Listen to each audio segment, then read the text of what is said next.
फिर आप सभी का स्वागत है। और टीएमसी नेतृत्व का अहंकार क्या पार्टी को ले डूबा? कम से कम कल्याण बनर्जी तो ऐसा ही कह रहे हैं। तृणमूल कांग्रेस में सियासी भूचाल थमने का नाम नहीं ले रहा है। 2 राज्यसभा सांसदों के इस्तीफे के बाद अब प्रकाश चिक बड़ाई के इस्तीफे ने पार्टी नेतृत्व की मुश्किलें और बढ़ा दी है और हर रोज ये मुश्किलें लगातार बढ़ती ही जा रही हैं, जबकि कई सांसद और विधायक खुली बगावत के रास्ते पर दिखाई दे रहे हैं। कोलकाता में ममता बनर्जी डैमेज कंट्रोल की कोशिश में जुटी हैं, लेकिन पार्टी के भीतर असंतोष इस हद तक पहुंच चुका है कि कई नेता अब उनकी राजनीतिक पहुंच से भी बाहर बताए जा रहे हैं। फोन वो उठाते नहीं, ममता बनर्जी का आउट ऑफ रीच बताया जा रहा है। दूसरी ओर विधानसभा हस्ताक्षर जालसाजी के मामले में अभिषेक बनर्जी पर कानूनी शिकंजा कसता ही दिख रहा है। हाईकोर्ट ने उन्हें आज शाम 6 बजे तक सीआईडी के सामने पेश होने का निर्देश दिया है।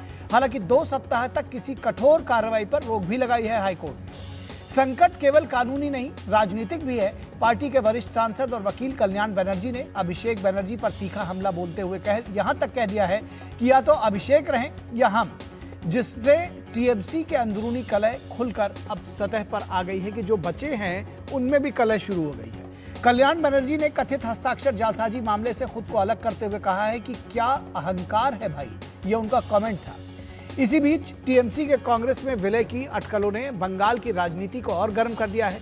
सवाल उठ रहे हैं कि जब बड़ी संख्या में विधायक और सांसद बागी हैं, तो किसी संभावित विलय पर फैसला लेने का वास्तविक अधिकार आखिरकार किसके पास है? और यही सवाल ऋतव्रत बनर्जी भी पूछते हुए नजर आ रहे हैं कि भाई इस पर फैसला कौन लेगा? ज्यादा लोग तो हमारे साथ हैं, 80 में 62-64 तो हमारे साथ खड़े हैं। दिल्ली में आज कांग्रेस अध्यक्ष मल्लिकार्जुन खड़गे और राहुल गांधी की मौजूदगी में हुई आपात संगठनात्मक बैठक को भले ही महंगाई, बेरोजगारी और संगठन विस्तार पर केंद्रित बताया गया हो, लेकिन राजनीतिक गलियारों में चर्चा है कि शरद पवार के दल और ममता बनर्जी की पार्टी से जुड़े संभावित राजनीतिक समीकरणों पर भी मंथन हुआ होगा। कुल मिलाकर एक और अभिषेक बनर्जी कानूनी और राजनीतिक मोर्चों पर घिरे हुए हैं, दूसरी ओर इस्तीफों, बगावत और विलय की अटकलों के बीच टीएमसी अपने अस्तित्व के सबसे कठिन दौर से गुजरती हुई नजर आ रही है। तो टीएमसी से इस्तीफा देने वाले प्रकाश चिक बड़ाई का कहना है कि बंगाल की जनता के बहुमत को स्वीकारते हुए उन्होंने इस्तीफा दिया है।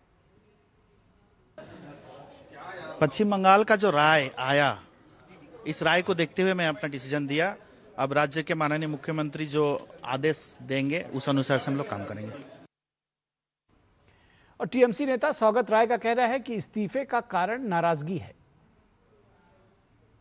इनको कोई नाराजगी था, पहले वो बोल नहीं पाते, अभी बोलते हैं, रिजाइन करते हैं, बीजेपी उसका देते हैं, ये सब मिलके ये होता। और टीएमसी नेता कल्याण बनर्जी का कहना है कि ममता बनर्जी को तय करना होगा कि पार्टी अभिषेक बनर्जी के बिना चल सकती है या नहीं। But Mamata Di has to decide whether Mamata Di will keep Abhishek or keep Maheshwar. If it again comes to you to No, Mamata Di has to decide first. Mamata Di has to first decide that yes, she cannot move the party without Abhishek, then I will not be there. तो रास्ता साफ कर दिया है कल्याण बनर्जी ने। वहीं CBI नेता D राजा का कहना है कि यह साफ है कि टीएमसी बहुत मुश्किल में है। It is very clear now, TMC is in deep crisis. How long it will survive as an independent political organization, it has to be explained by Mamata Banerjee. और इस पूरी खबर पर बातचीत करने के लिए कोलकाता से हमारे संवाददाता सौरभ दत्ता जुड़े हुए हैं और इसके साथ ही साथ हमारे सलाहकार संपादक विनोद मिश्रा भी जुड़े हुए हैं। सौरभ के पास पहले जाएंगे। सौरभ, क्या कुछ डेवलपमेंट आप वहां से बताएंगे, क्योंकि लगातार एक आप खबर भेजते हैं, एक खबर हम दिखाते हैं, उसके बाद एक नया डेवलपमेंट आ जाता है। तो क्या अभी 6 बजे की तैयारी में है अभिषेक बनर्जी, या फिर पार्टी किसी एक और टूट और फूट की तैयारी में दिख रही है? अभिषेक बनर्जी तो कोलकाता 4 बजे के बाद उनको लैंड करना है, तो फिर उनके बाद 6 बजे के भीतर उनको भवानी भवन जाना है, ऐसा ही हाईकोर्ट का आज आदेश आया है। और अभी हाईकोर्ट में और एक मामले की सुनवाई चल रहा है, वो है कि विधानसभा में जो एलओपी को मांग कर लेकर, मतलब जिस बात को लेकर विधायक अलग हुए थे ममता बनर्जी की पार्टी से, ऋतुव्रत बनर्जी का जो गुट अलग हुआ था, उसके ऊपर जो स्वदेव चट्टोपाध्याय ने जो मामला किया था हाईकोर्ट में, उनकी इस कदम को चैलेंज करके उसकी सुनवाई अभी चल रहा है, लेकिन अपडेट अभी तक कुछ आया नहीं है। लेकिन फिलहाल तो चर्चे में कल्याण बनर्जी है, क्योंकि कल्याण बनर्जी वो शख्स है जो परसों भी जब ममता बनर्जी के घर सीआईडी पहुंच गई थी, तो शाम को ममता बनर्जी के घर वो पहुंचे, सुबह दिल्ली में वो प्रेस कॉन्फ्रेंस करके लगातार वो ममता बनर्जी के होकर ताबड़तोड़ बैटिंग की। आज वही अभिषेक बनर्जी के खिलाफ वही कल्याण बनर्जी वही बोल रहे हैं जो काकोली घोष दोस्त शताब्दी राय ने कहा है। उनका तो सीधा कहना है कि अभिषेक बनर्जी या फिर पार्टी इन दोनों में से एक को चुनना है, ममता बनर्जी को। तो ये चयन को लेकर ही तो पार्टी के सांसद जो है, जो विधायक जो है, वो अलग हो रहे हैं। तो आज मामला शायद अलग हो, कल्याण बनर्जी का केस अलग हो कि उनको एक मामले से हटाया गया है, लेकिन उस बात को सामने रखकर वो 3 बातें जो कही है। पहला, एक, आज अभिषेक के वजह से हम लोगों को चोर सुनना पड़ रहा है, यानी चोरी का आरोप जो लग रहा है उसका असली कारण अभिषेक बनर्जी है। इसका तो यही मतलब निकलता है। बिल्कुल ठीक बात है, और एक तरह से स्वीकार भी कर लिया उन्होंने। और हाँ, दूसरा ये है कि अभिषेक बनर्जी की वजह से पार्टी की आज ये हाल है। और तीसरा है कि हम या भतीजा, ठीक है, पार्टी या भतीजा। ठीक बात है।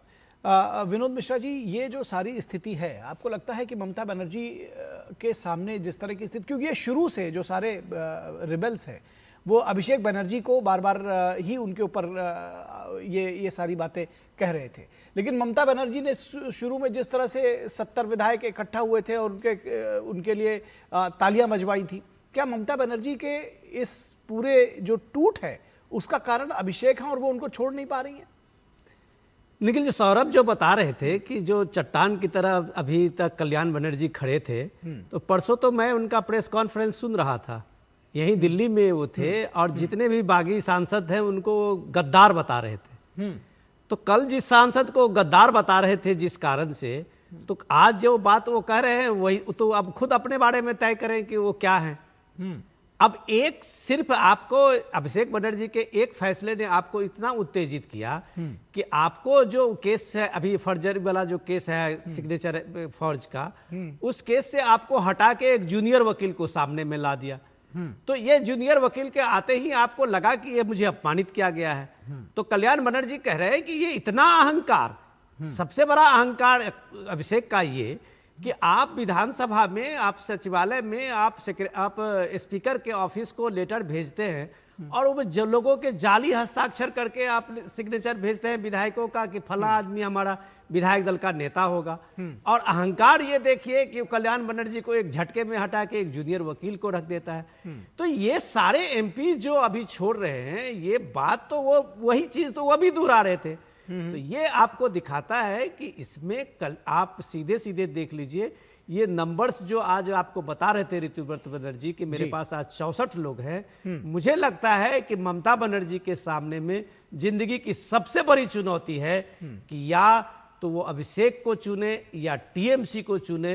इस दोनों को चुनने के लिए उनके सामने में आज कल्याण बनर्जी ने एक बड़ा सवाल तो जरूर रख दिया है। बिल्कुल बड़ा सवाल रख दिया है। ममता बनर्जी को इस पर सोचना होगा, और सोचना ये भी होगा कि अगर वो विलय करना चाहती हैं कांग्रेस में, तो क्या कांग्रेस इसके लिए तैयार है या फिर उनके पास इसका अधिकार भी है। बहुत शुक्रिया इस तमाम बातचीत के लिए।